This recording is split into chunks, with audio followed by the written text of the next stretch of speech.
السلام عليكم ورحمة الله وبركاته. إن الحمد لله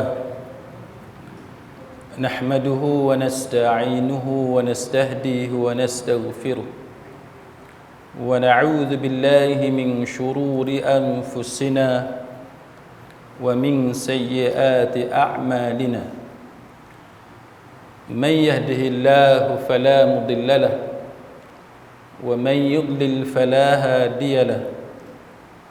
أشهد أن لا إله إلا الله وحده لا شريك له وأشهد أن محمدا عبده ورسوله.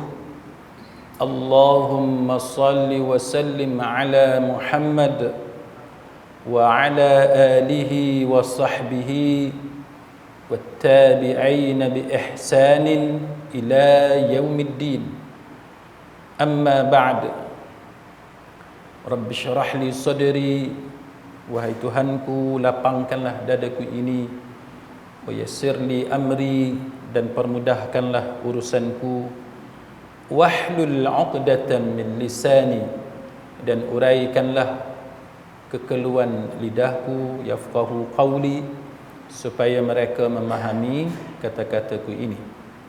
Rabbi zidni ilma, wahai Tuhanku, tambahkanlah ilmu kepadaku. Allahumma faqihna fid din, ya Allah, kurniakan kepada kami kefahaman tentang agama. Wa 'allimna ta'wil, dan ajarkanlah kepada kami ilmu ta'wil, ilmu tafsir Al-Quran. Wahdinas siratal mustaqim, dan tunjukkan kepada kami jalan Engkau, jalan yang lurus. Amin ya rabbal alamin. Saudara-saudari, sahabat sahabiah, mudah-mudahan kita semua dirahmati oleh Allah Subhanahu wa taala. Tajuk kita pada malam ini ialah berkaitan dengan salah satu sifat mahmudah, salah satu sifat yang terpuji, yang dalam pengajian Islam dipanggil sebagai taghaful, iaitu berpura-pura tidak tahu ataupun buat-buat tidak tahu, berlakon tak tahu apa-apa. Ini adalah salah satu sifat yang di dalam senarai para ulama bila kita bercakap tentang akhlak, yang bila kita bercakap tentang peribadi yang mulia, antara yang bagusnya ialah kita mengambil sikap buat-buat tak tahu. Baik. Jadi taghaful ataupun berpura-pura tidak tahu apa-apa ini sebenarnya satu benda yang mungkin kita sedar atau kita tidak sedar, kita memang biasa buat. Kan? Kita biasa buat sebenarnya. Bukanlah satu benda yang pelik. Contohnya kita dengan anak-anak kita. Kan? Biasa anak-anak kita dia buat salah. Kan, dia buat salah tapi kita buat tak tahu. Kan, kita buat tak tahu. Buat tak tahu itulah yang dipanggil sebagai berpura-pura tidak tahu. Ataupun dalam bahasa Arab, fil lughatil arabiyyah, dalam bahasa Arabnya disebut sebagai taghaful. Ya, ini termasuk dalam pengajian tazkiyatun nufus ataupun tasawuf. Kita nak menghiasi diri kita dengan sifat-sifat yang baik, dan ianya dibincangkan oleh para ulama. Macamlah kita berkawan. Kan, kita berkawan, kalau tuan-tuan nak kutip kira semua kesalahan kawan kita, kita tak ada kawan tu kan. Hak ni tak betul, hak ni tak boleh, semua benda tak boleh. Hoi. Kawan-kawan rimas dengan kita. Kita berkira semua benda tak boleh. Dia kena give and take. Kan, kita kena berlebih kurang. Ada benda kita tak puas hati dengan kawan kita, kita cakap. Ada benda kita kena pejam mata. Kan, kita kena pejam mata. Kita tak boleh strict sangat dalam bersosial, tak boleh. Sama dengan kita dalam hidup, dalam berumah tangga. Berumah tangga kita dengan isteri kita, kita dengan suami kita, tak boleh strict sangat tuan-tuan. Kan, dalam 10 kesalahan pasangan kita, kalau kita nak tegur pun kita ambil 4-5 hak penting-pentingnya. Hak lagi baki ada 6-7 lagi kesalahan dia, pejam mata buat tak tahu. Kalau tuan-tuan nak tegur semua benda silap dia buat, dia akan rasa terkongkong, dia akan rasa tak selesa dan seumpamanya. Jadi ini antara benda yang kita nak bincang pada malam ni, sejauh mana taghaful ataupun berpura-pura buat-buat tidak tahu ini diajar oleh agama dalam perkara yang macam mana. Dan kita kena tahu sempadan dia, jangan semua benda buat tak tahu kan. Kita kena tahu ada benda yang memang agama mengajar kepada kita supaya kita pejam mata kan.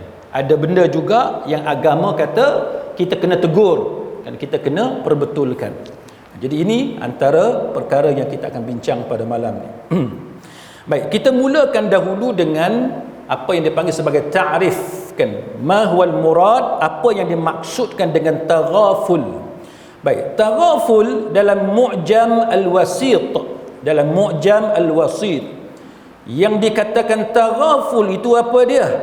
Iaitu dia menampakkan, dia menzahirkan kepada orang lain seolah-olah dia tak tahu apa-apa, padahal tidak sedemikian. Itu definisi istilah taghaful yang disebut oleh para ulama.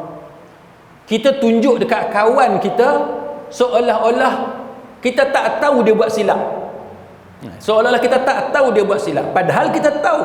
Itu yang dipanggil sebagai taghaful. Saya pernah, tuan-tuan, ada member naik kereta saya, dia duduk pegang apa yang pemegang tangan tu kan dekat kereta tu, dia duduk main duduk main. Kita dah kata apa ni, dia duduk main kaki rosak kereta aku. Berapa minit lepas tu patah sungguh. Patah kan. Dia kata, "Ustaz, patah." Dia kata, "Saya tak buat apa pun." Dia kata dia tak buat apa. Kita tahu dia duduk main lama dah, duduk main tu. Jadi kita jangan berkira. Jangan kata kat dia, "Hang jangan kelentong, aku tahu hang duduk buat daripada tadi hang duduk buat." Jangan kata gitu, tuan-tuan. Kita benda remeh-temeh ni pejam mata. Itu taghaful. Kita buat tak tahu, kita patah ke, seolah-olah kita tak tahu, padahal kita tahu dah 10-15 minit dia duduk main tu, tapi kita sebab dia kawan kita, dia sahabat kita, kita pejam mata. Kita kata patah ke, tak apalah, Proton memang barang murah. Kita kata, ni contoh, jangan Proton zaman saya pula, ni contoh. Kan contoh. Alah, katalah buatan Malaysia biasalah, ni benda plastik, benda biasa. Jadi kita jangan tunjuk yang kita nak berkira sangat setiap kesalahan, setiap kecuaian kawan kita, anak kita, adik-beradik kita, jangan.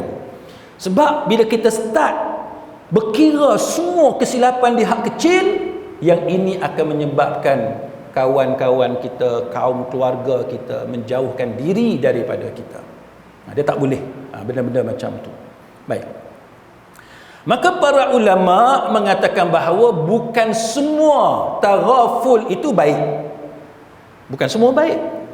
Jangan pejam mata semua kesilapan ahli keluarga, kawan-kawan, jiran, tetangga. Jangan. Bukan semua benda.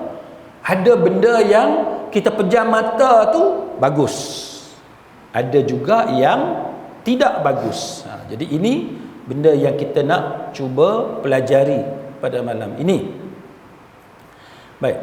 Jadi yang kita nak bincang ni, kita nak tengok apa dia taghaful yang bagus, yang termasuk dalam sifat mahmudah, sifat yang terpuji, dan macam mana kita nak beza dengan taghaful yang dilarang dalam agama.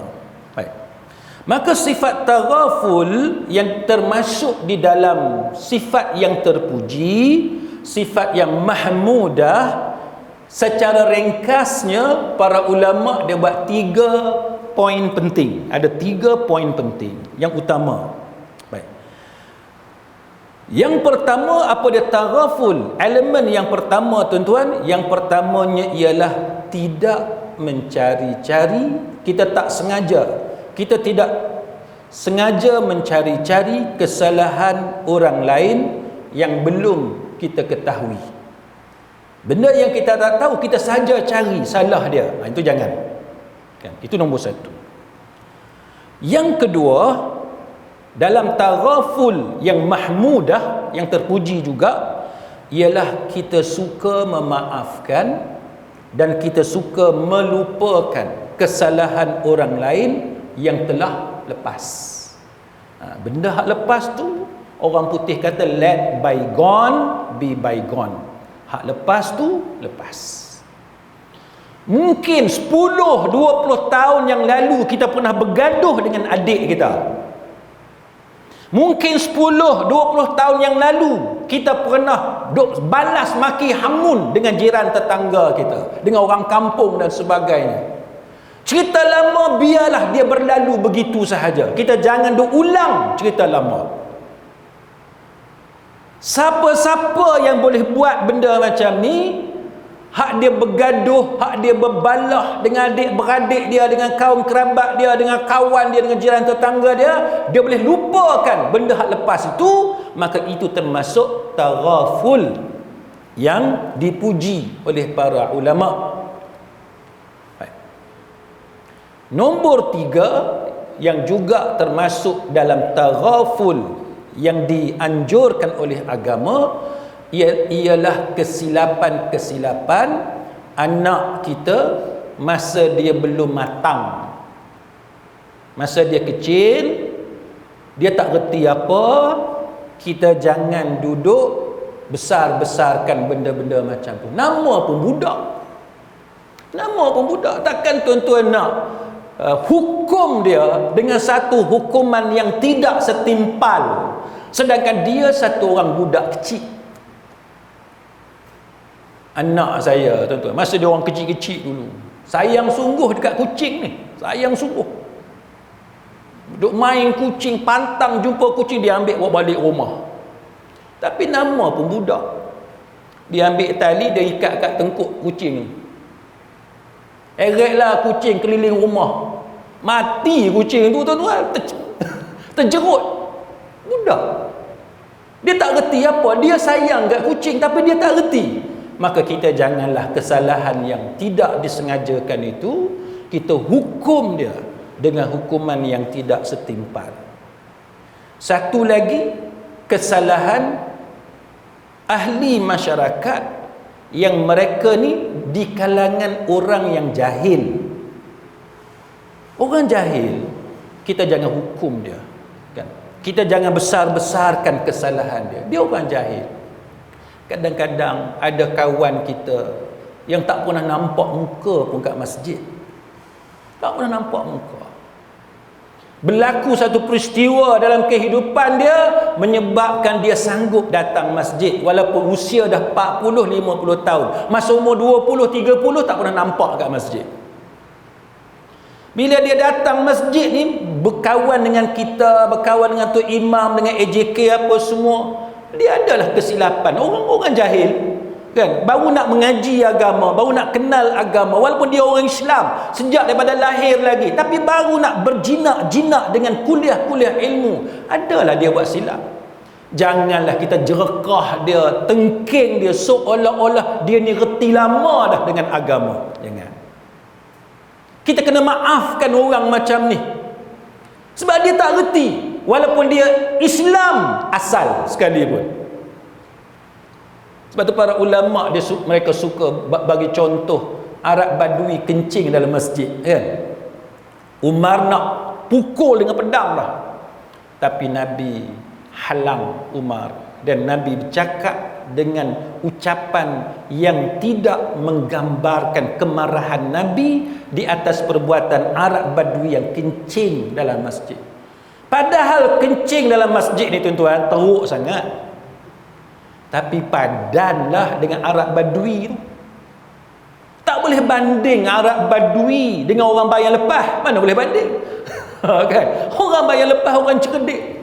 Kalau orang bayar lepas kencing dalam masjid, tu kita tendang tu keluar. Kan? Tapi kalau orang tu dia tak reti apa, kan? Dia baru nak berjinak dengan agama dan dia buat kesilapan yang kita boleh faham. Ini kesilapan orang jahil. Tengoklah kesalahan tu. Kita jangan terlalu besar-besarkan kesalahan yang dia lakukan. Baik. Termasuk juga dalam kategori yang ketiga ini, kesilapan-kesilapan orang awam. Kan, kesilapan orang awam. Dia bukan alim. Kan, dia bukan alim. Dia retilah ilmu agama yang basic. Asas tu dia tahu. Tapi secara mendalam, in depth, dia tak tahu. Maka yang tu pun kita kena maafkan. Kan, kita tak boleh expect semua orang ni ilmu dia macam kita. Kita tak apalah tiap-tiap malam kuliah. Kan, hak duk main mengaji ni pula ustaz yang datang pelbagai latar belakang. Tuan-tuan lebih alim daripada saya sebab tuan-tuan mengaji tiap-tiap malam. Saya tak mengaji tiap-tiap malam. Kan, duk mengajar, duk keluar. Kan, hak tambahnya sikit sangat. Duk menyampaikan sahaja. Tuan-tuan duk mengaji dengan macam-macam ustaz. Sebab tu orang yang mengaji banyak ketikanya dia lebih tahu daripada ustaz. Jadi kita ni tuan-tuan sekalian, benda-benda kesilapan biasa orang-orang awam kita kena maafkan. Ibnu Azraq rahimahullahu ta'ala dia kata apa? Dia kata di antara sifat-sifat mahmudah yang terpuji dalam bentuk yang dipanggil sebagai kedermawanan, baik budi, murah hati. Dia kata apa dia contoh kan? Iaitu antaranya ialah kita menjadikan diri kita tidak suka melemparkan tuduhan kepada orang lain bahawa dia buat sesuatu benda yang tidak baik. Nak tahu kita ni budi kita, akhlak kita bagus ke tak bagus, benda yang belum pasti, jangan cepat buat tuduhan. Jangan cepat. Orang lain nak buat, dia nak tulis dalam media sosial, dia nak share dalam media sosial, itu terpulang pada dia. Di pihak kita sebagai orang yang mempunyai budi pekerti yang tinggi, ada syakhsiah yang bagus, biarlah kita orang paling lambat dalam membuat tuduhan. Zaman hari ini tu, zaman media sosial, orang kalau boleh nak jadi juara nombor 1 dalam share ataupun forward sesuatu benda, ini bahaya. Bahaya kepada apa? Bahaya kepada akhlak dan peribadi kita. Dia bahaya kepada sifat mulia, kan, kemuliaan diri seseorang Islam. Itu bahaya. Maka kita biarlah dalam membuat tuduhan kepada orang lain, kita jadi orang yang paling lambat dalam membuat sesuatu tuduhan. Kemudian dia juga kata antara contoh orang yang mempunyai budi pekerti, kemuliaan syakhsiah, ialah dia tidak suka mencari kesalahan yang tersembunyi. Kan, benda yang tersembunyi jangan kita duk buka-buka. Dan satu lagi ialah kita menahan diri, kan, menahan diri. Sekarang menahan diri ni dah jadi macam tagline ke apa kan, dah jadi inilah. Tulis sikit pasal Perdana Menteri. Lepas tu kat bawah tu menahan menahan diri. Oh, hebat kan. Terpulanglah tuan-tuan nak sokong siapa itu hak tuan-tuan. Tapi nak cerita tahan diri kita. Tahan diri apa? Daripada menyebut keaiban orang yang tak perlu untuk kita dedahkan. Hak perlu silakan. Tapi yang tidak perlu jangan. Kena tahan diri kita. Kita kena kuat dalam mengawal diri kita. Kemudian ini juga disebut oleh Ibnu Azraq rahimahullahu ta'ala. Dia kata bahawa di antara kemuliaan akhlak seseorang itu ialah apabila dia meninggalkan kawan-kawan dia yang suka mencela orang lain. Dia tak layan. Kadang-kadang kita duduk minum, makan sama-sama kan, kawan kita ni duduk kata teruk-teruk dekat seseorang, kita pun tidak menyambung percakapan tu, kita alih topik lain. Itu tanda kemuliaan akhlak. Yang tak tahannya kita ni tuan-tuan, kita suka jadi nasi tambah. Kita suka jadi nasi tambah. Dia dah berhenti dah, dia dah titik dah, kita pi buat koma pula. Sambung pula ayat tu, kita tambah lagi, kutuk pula kawan tu. Maka itu contoh akhlak yang tidak sempurna. Baik, kemudian dia mengatakan, Al-Azraq mengatakan bahawa budi pekerti seseorang yang baik itu ialah apabila dia suka memuliakan orang yang mulia.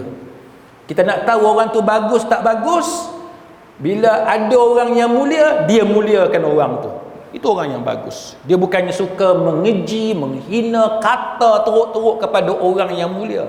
Kita ni kadang-kadang kita tak setara mana, tapi kita suka hentam orang-orang yang berakhlak dengan akhlak yang baik, orang yang mulia dalam masyarakat. Jangan.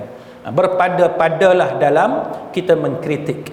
Kemudian yang ketiganya, dia kata, Al-Azraq mengatakan bahawa yang ketiganya, bila jumpa orang, muka kita, wajah kita kena ceria, kena senyum. Bila kita salam, tanya khabar dan sebagainya, jangan nampak sombong, jangan nampak tidak mesra dengan orang, jangan serius sangat muka tu sampai orang jadi serba salah kan untuk berbicara dengan kita. Jangan. Kita kena layan orang, kena tunjuk kita rai orang. Itu antara bentuk akhlak yang baik.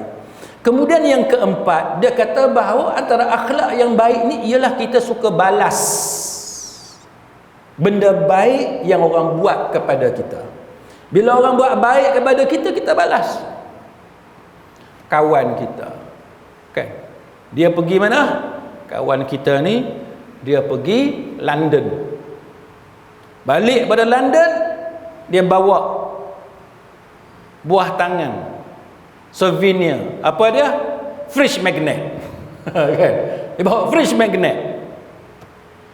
Kita janganlah pula tuan-tuan, lepas tu kita pergi Medan, kita pergi jalan Vietnam, tak beli apa-apa kat dia. Oh, teruk sangat. Orang bagi kat kita, kita suka, tapi bila kita pergi berjalan, kita terlupa kat kawan kita. Akhlak yang baik, kita balas. Kita balas. Dia bagi fridge magnet kepada kita, kita bagi fridge magnet balik kepada dia. Nak lagi bagus, dia bagi fridge magnet kepada kita, kita bagi hal lebih mahal daripada tu. Bagi t-shirt ke, bagi apa dan sebagainya. Itu adalah akhlak yang baik. Baik, kemudian yang disebut oleh para ulama ini ialah kita berpura-pura, kita menyembunyikan kesalahan-kesalahan orang yang jahil. Jadi ini antara perkara yang ditekankan oleh para ulama kepada kita. Baik. Imam Ahmad bin Hanbal, dia berbicara tentang perkara ini. Dia kata apa? Dia kata al-afiyatu asyarah. Dia kata afiyah ni apa dia? Kesejahteraan. Kita ni sejahtera tuan-tuan. Kesejahteraan ni kita akan dapat, dia ada 10 kan, 10 apa dah? 10 ajza, 10 juzuk, 10 cabang. Siapa yang kata? Imam Ahmad bin Hanbal. 10 ni dia kata, 10 cabang ni dia kata, semua tu dia kata kulluha fit taghaful. Semua 10 cabang afiah dia dapat diperoleh dalam taghaful, dalam sifat at-taghaful. Baik, macam mana tu? Ini yang kita nak tengok apa yang disebut oleh para ulama. Baik, contohnya Al-Imam Ibn Qayyim Al-Jauziyah rahimahullahu ta'ala, dia kata apa? Dia kata orang yang kenal dirinya, dia akan sibuk memperbaiki dirinya, dan dia tak ada masa nak mengurus keaiban orang lain, sebab keaiban diri sendiri banyak. Ini orang yang kenal diri dia. Orang yang tak kenal diri dia, dia sibuk dengan aib orang lain. Dia tak ada masa nak tengok aib diri sendiri. Oh, kalau orang lain tu gemuk lah, yang dia gemuk tak apa. Ni perangai setengah orang. Minta maaf lah nak cerita sikit kan. Jangan tuan-tuan hak besar sikit terasa pula. Ni cerita, nak cerita.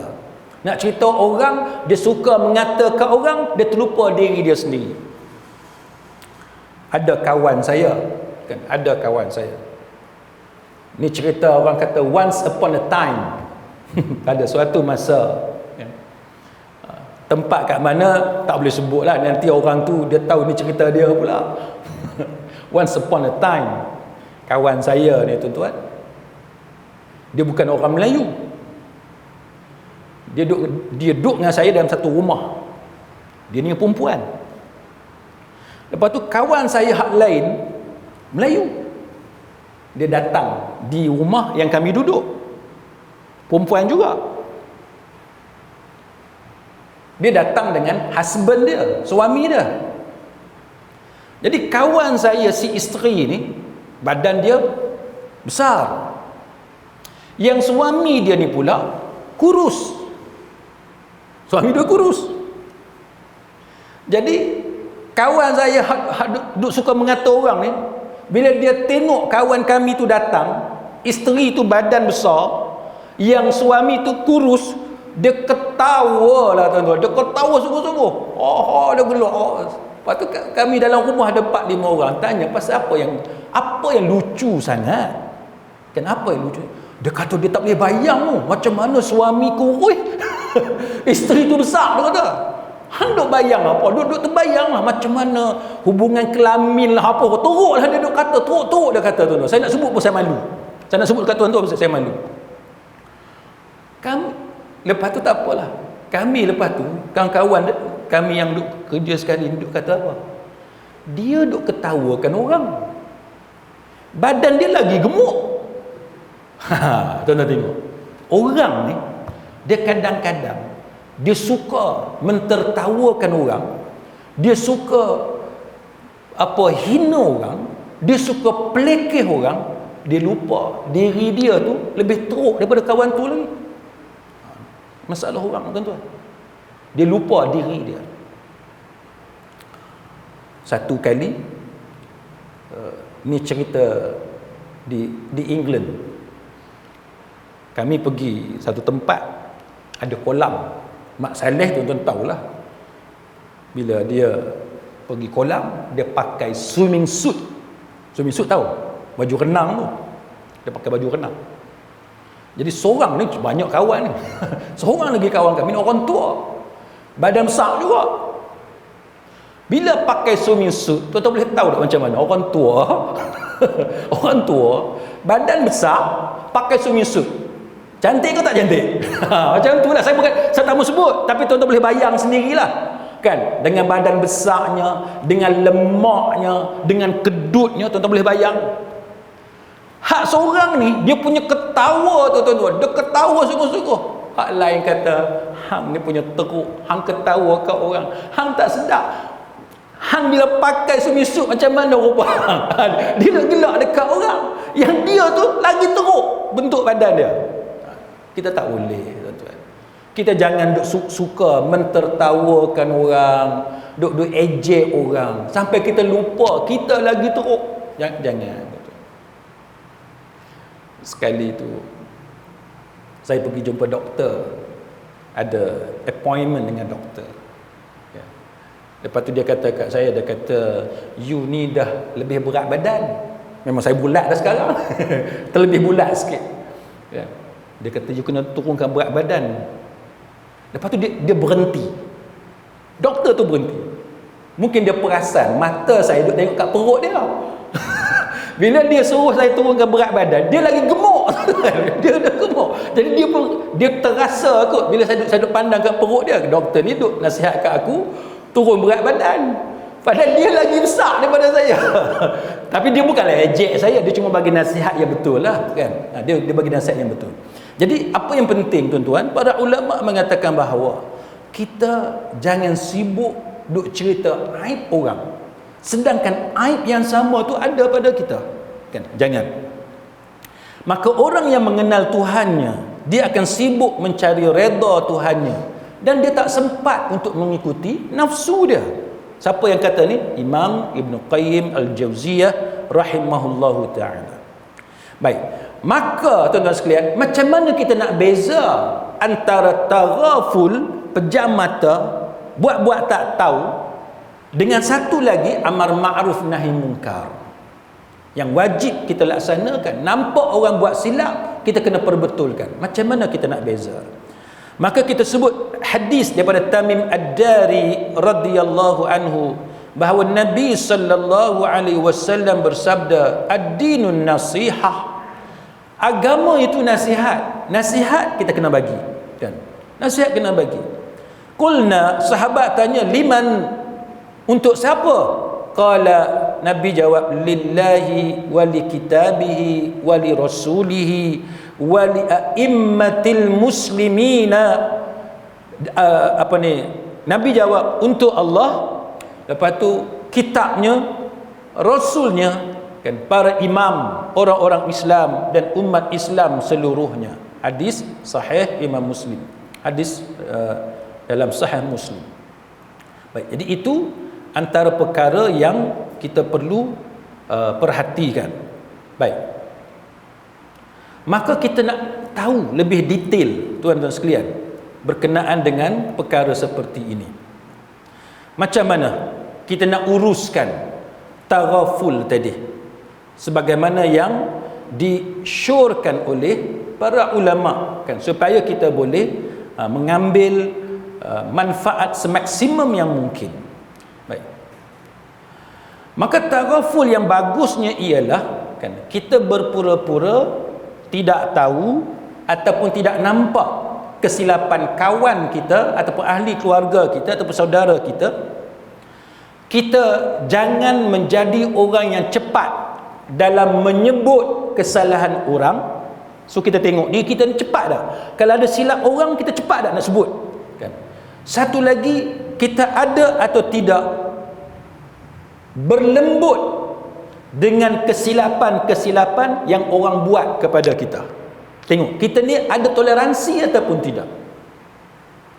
Ada kawan kami, tuan-tuan, dia kalau naik kereta dia, siapa-siapa naik kereta dia, tak boleh minum, tak boleh makan. Kan?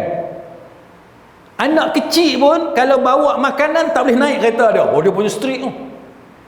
Saya kata, "Hui, orang lagu ni susah nak berkawan. Kita tak apa, kan?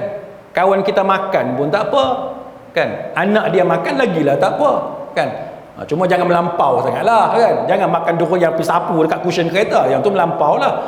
Tapi maknanya kita boleh tolerate, kan? Kita boleh tolerate. Ada orang dia very strict. Dia very strict. Dan kalau dia nampak kita buat satu benda yang dia tak suka, dia akan sound direct. Ada orang dia macam tu. Baik. Yang bagusnya ialah kita ada toleransi. Kita berlembut dengan kesilapan-kesilapan rakan-rakan kita. Supaya apa? Supaya tidak timbul kebencian sesama kita, kan? Supaya tidak rasa terhina kawan kita tadi, dan supaya tidak retak hubungan adik-beradik ataupun hubungan kita yang kita berkawan tadi. Itu yang penting yang kita nak kena jaga. Ukhuwah kita, kan, persaudaraan kita, silaturahim kita kena jaga. Maka Al-Hasan Al-Basri rahimahullahu ta'ala, dia kata apa? Dia kata, mazalat taghaful min fi'lil kiram. Dia kata taghaful ni, dia kata sentiasa menjadi ciri khas, kan, ciri khas bagi akhlak yang mulia. Jadi akhlak yang mulia ni, antara ciri khas dia ialah taghaful. Jadi kalau kita ni ada taghaful, kita boleh pejam mata kesilapan yang orang buat depan kita, kan, orang yang orang buat kepada kita, maka itu menunjukkan bahawa kita ada ciri khas akhlak yang mulia.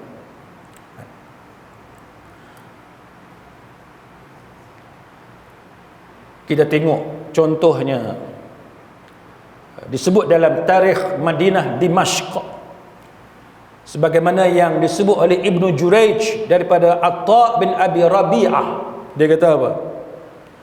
Dia kata, sesungguhnya seseorang telah menceritakan kepada aku tentang satu isu, satu masalah. Dia kata ada orang pergi jumpa dengan dia, pergi cerita kat dia ada satu masalah, satu isu.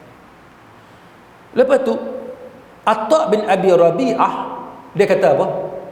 Dia kata, aku diam. Seolah-olah aku belum pernah mendengarnya.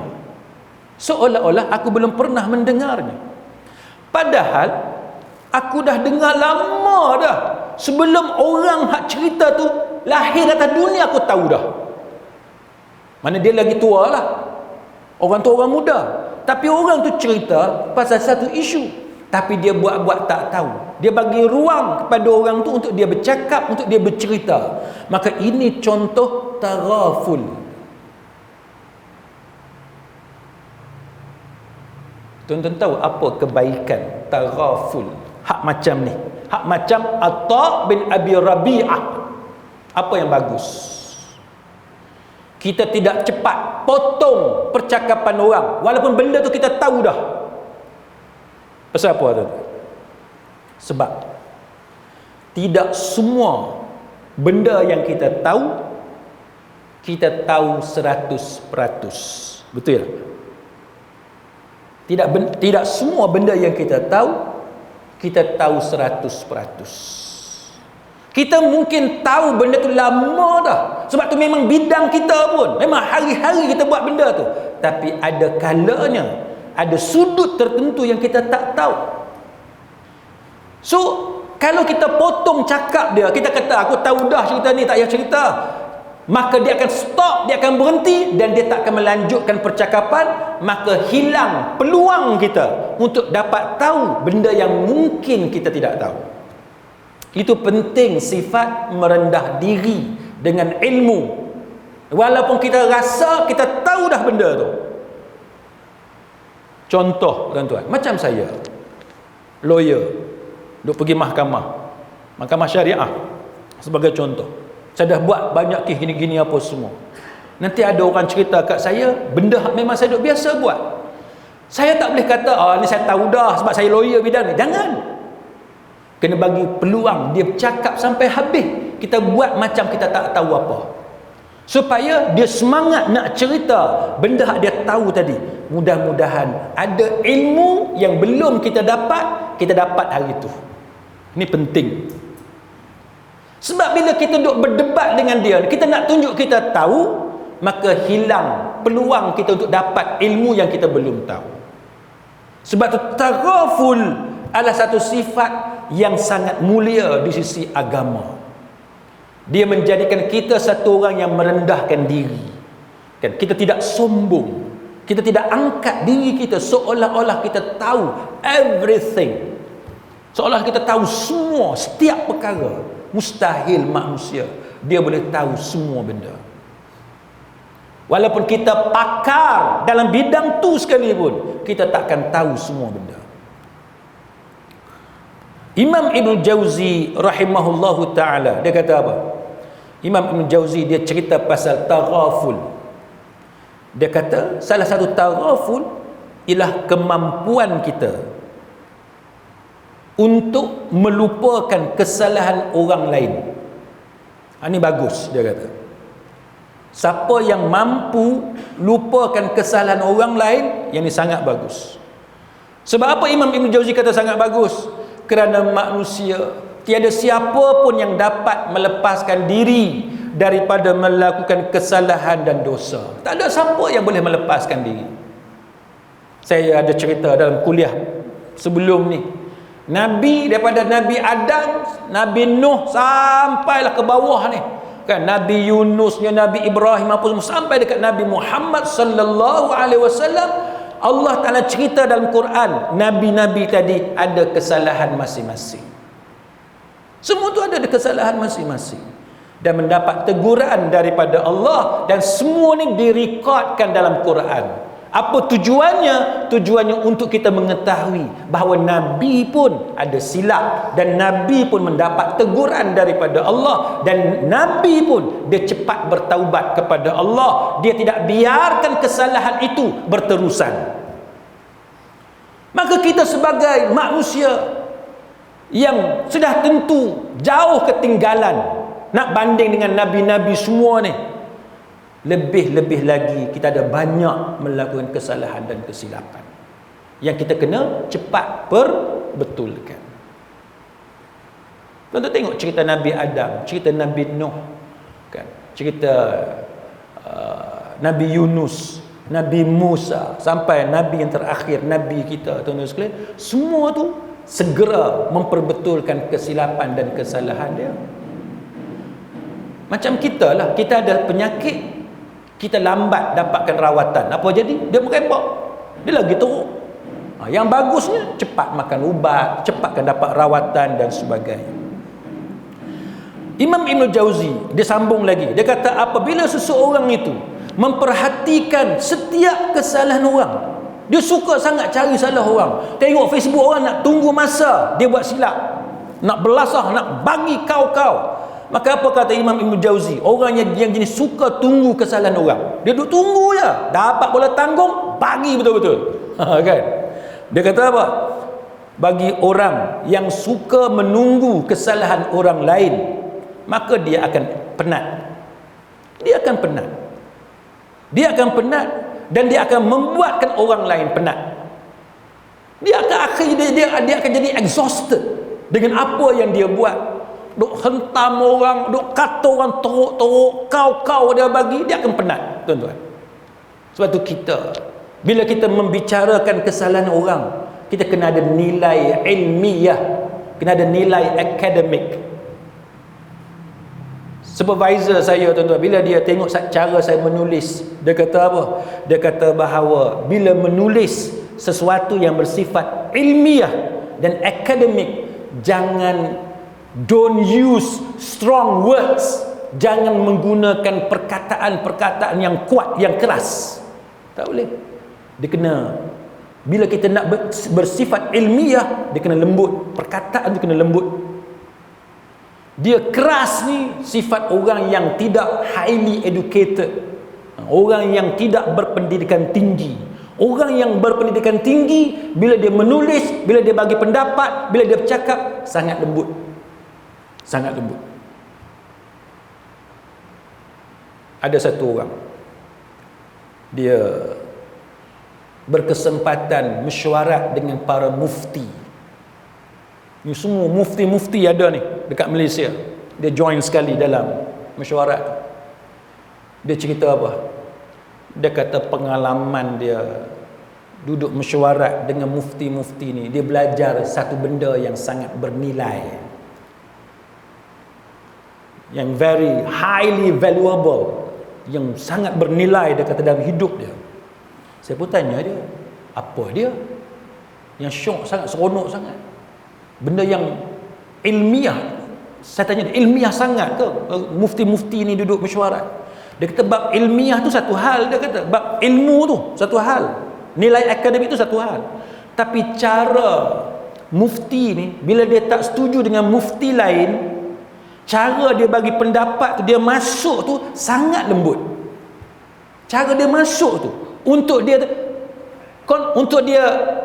tak setuju dengan pendapat yang sebelum tu, dia masuk dengan sangat lembut. Itu cara orang yang mempunyai ilmu yang tinggi, kan? Dia mengelak daripada menggunakan strong words dalam mengkritik orang lain. Jadi kita kena, bukanlah tak boleh secara mutlak menggunakan perkataan-perkataan yang keras dan sebagainya. Sebab Quran pun ada tempat di mana Quran menggunakan perkataan yang keras. Ada hadis Nabi pun banyak guna perkataan laknat dan sebagainya. Tapi biarlah pada tempat yang sesuai, tempat yang betul. Kata Imam Ibn Jauzi, orang yang berakal, orang yang bijak, dia tidak membilang kesalahan saudaranya. Dia tak akan bilang kesalahan jiran tetangganya ataupun kaum kerabatnya.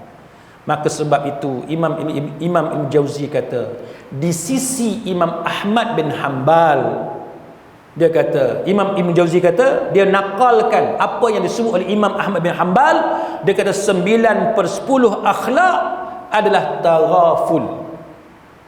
Kita buat tak tahu lah, buat tak tahu. Jangan nampak sangat yang kita ni duk perhatikan kesalahan orang. Itu yang disebut oleh Imam Ahmad bin Hanbal.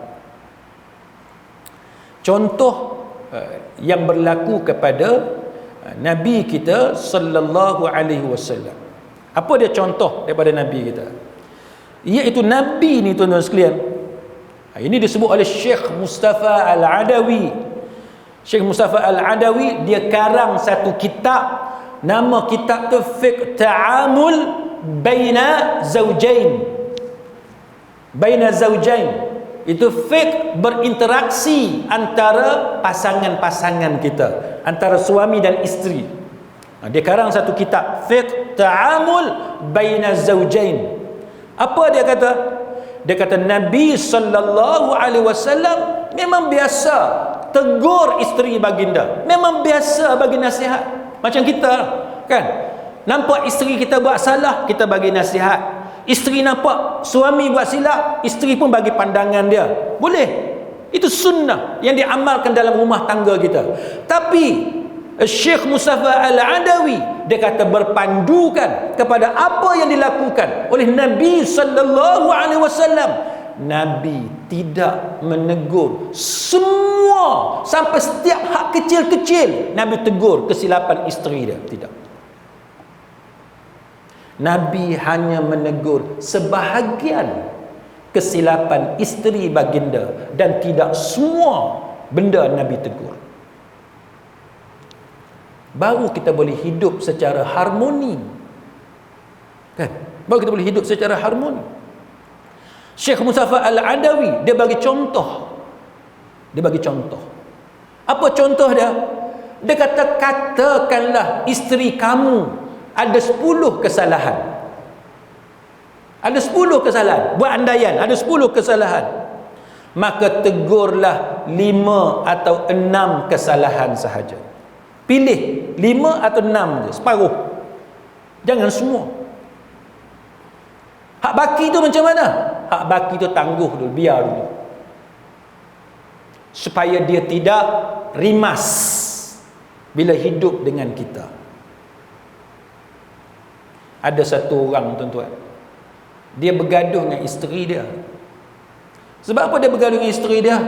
Sebab isteri dia rimas dengan dia. Isteri bila duduk dalam rumah nak buka tingkap, oh dia kata tak boleh, nanti orang nampak hang buka tudung. Sampai taruh tu. Takkan dalam rumah nak pakai tudung? Kau isteri tu untuk pakai tudung dalam rumah. Mestilah nak buka tudung. Lepas tu takkan nak tutup semua tingkap, nak buka tingkap. Dia tak boleh. Buka tingkap nanti ada orang nampak. Payah tuan-tuan. Janganlah kita syadid sangat dalam hidup berumah tangga, kecuali terang depan-depan nampak kita, tu cerita lain. Tapi ni benda hak jauh, hak, memang orang tak lalu apa semua, biarlah isteri kita nak buka tingkap supaya udara ventilation tu bagus kan dalam pengudaraan rumah kita. Jadi kita jangan jadi satu orang yang nak tegur setiap inci kesalahan pasangan kita, jangan. Itu salah. Maka inilah juga yang perlu kita lakukan dengan orang lain, kan? Dengan jiran kita, dengan kawan kita, adik-beradik kita dan sebagainya. Itu antara perkara yang disyorkan kepada kita. Dalam satu riwayat dalam Sunan Ibn Majah, al-mu'min alladhi yukhalitun nas wa yasbiru ala adahim a'zamu ajran min alladhi la yukhalitun nas wa la yasbiru ala adahim. Orang mukmin yang bergaul dengan manusia dan sabar atas kelakuan buruk mereka lebih besar pahala dari seorang yang tidak bergaul dengan manusia dan tidak sabar atas gangguan mereka. Kita kena berkawan. Bila kita berkawan, kita bersosial, biasa je orang buat silap. Mana ada kawan kita yang perfect, yang sempurna? Adakah kawan-kawan tuan-tuan semua baik, dia tak ada buat silap apa pun? Mesti ada terguris hati, betul tak? Kita berkawan ni tuan-tuan, kadang-kadang bergurau terlebih sikit. Orang seberang mainland berkawan dengan orang pulau pula kalau dia kata teruk-teruk, contoh kan. Orang Penang dia kata baba dia bagi, yang kawan ni pula orang Palas Batas. Tu berkawan dengan orang belah Tanjung. Orang belah Tanjung, geng mamak ni semua dia bagi betul-betul. Merah muka kawan tu, contohnya lah. Kita jangan berkira benda-benda lagu tu budaya berbeza. Kan bila kita berkawan kita tahu oh kawan kita ni oh dia memang kalau bergurau memang kasar gila. Memang kasar gila. Style mamak Penang punya kan. Kena terima dia mamak Penang memang style dia macam tu. Orang Kedah lain, orang Kelantan lain, orang Terengganu lain. Kalau tuan-tuan nak berkira semua benda, tak mau kecil hati tuan-tuan, tak boleh berkawan. Tak boleh berkawan. Siapa dia kahwin tak pernah kecil hati dengan isteri dia? Ada? Cuba angkat tangan nak tengok. Kan? Kecil hati biasa tuan-tuan. Saya ustaz, isteri saya ustazah, saya kecil hati dengan dia, dia kecil hati dengan saya, biasa. Mana ada suami isteri yang tak terguris perasaan, yang tidak ada kecil hati? Tak ada, semua ada. Maka kita kena ada sikap tolak ansur yang tinggi. Nak cari orang yang perfect, yang zero defect, tak ada. Dia biasa bila kita bergurau, bila kita berinteraksi, bermuamalat, bila kita berhibur sama-sama, berseronok sama-sama, mesti ada kan? Mesti ada luka sikit sana, luka sikit sini, mesti ada.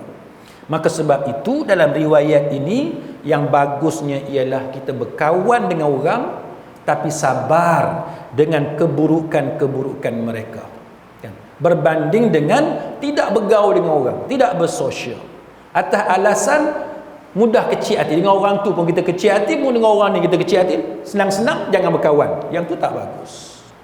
Yang tu tidak bagus. Tuan-tuan tengok orang yang jenis tidak bersosial, apa jadi? Kan? Apa jadi? Akhirnya jadi masalah mental. Sebab tidak bersosial. Dia antara cara kita nak kontrol masalah isu-isu berkaitan dengan masalah mental issues ni adalah dengan bersosial, dengan berkawan, buat kerja-kerja sukarela kan, bersukan dan sebagainya. Itu cara kita hiburkan hati kita supaya mental kita lebih stabil. Tak ada pilihan tuan-tuan. Tidak ada manusia yang perfect, yang sempurna, tak ada.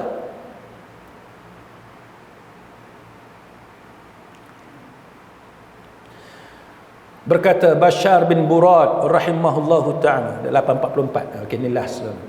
Dia kata idza kunta fi kullil umuri mu'atiban sadiqaka lam talqa alladhi la tu'atibuh. Dia kata jikalau engkau dalam setiap perkara selalu mencela sahabatmu, maka engkau takkan jumpa sahabat yang tidak engkau cela. Pantang kawan kita buat silap, kita nak kata kat dia. Pantang kawan kita menyinggung hati kita, kita nak kata kat dia. Maka apa kata dia? Bashar bin Burad kata, kalau macam tu sikap engkau, maka tak ada seorang pun kawan engkau yang akan selamat daripada celaan engkau. Semua engkau akan cela. Dia nak bagi tahu setiap orang ni dia ada keburukan masing-masing. Setiap orang tu dia ada kelemahan masing-masing. Itu yang dia nak bagi tahu. Lepas tu dia kata, jika demikian, maka hiduplah engkau bersendirian, duduk seorang-seorang. Dia kata, duduk seorang-seorang. Atau jalinkan persahabatan dengan saudaramu, kerana sesungguhnya dia kadang-kadang melakukan kesalahan dan kadang-kadang dia tidak melakukan kesalahan. Itu realiti kita hidup berkawan. Jadi sidang hadirin mukminin, kita berhenti setakat itu. Mudah-mudahan ada sedikit manfaat untuk kita semua. Jadi taghaful ada satu sifat yang baik kan, kita pejamkan mata kan. Anak kita buat silap, jangan semua benda kita nak perbetulkan. Bagi ruang untuk dia buat silap, kita perlahan-lahan kita betulkan kan. Ambil masa kan. Kena ada ruwaidan qalilan wa qalilan, sikit-sikit kan. Kalau kita nak secara faj'atan, secara immediate, itu susah. Kita sendiri pun kita tak suka kalau orang nak perbetulkan kita sekelip mata semua benda. Itu benda yang sukar untuk kita lakukan. Jadi bagilah ruang kepada sahabat-sahabat kita, bagilah ruang kepada pemimpin kita, bagilah ruang kepada ahli keluarga dan sebagainya. Mudah-mudahan bila kita suka maafkan orang, Allah Ta'ala akan ampunkan dosa-dosa kita yang banyak ini. Wallahu a'lam. Aqul qawli hadza wa astaghfirullahal azim li wa lakum. Wassalamu alaikum warahmatullahi wabarakatuh. Subhanakallahumma wa bihamdik asyhadu an la ilaha illa anta astaghfiruka wa atubu ilaik.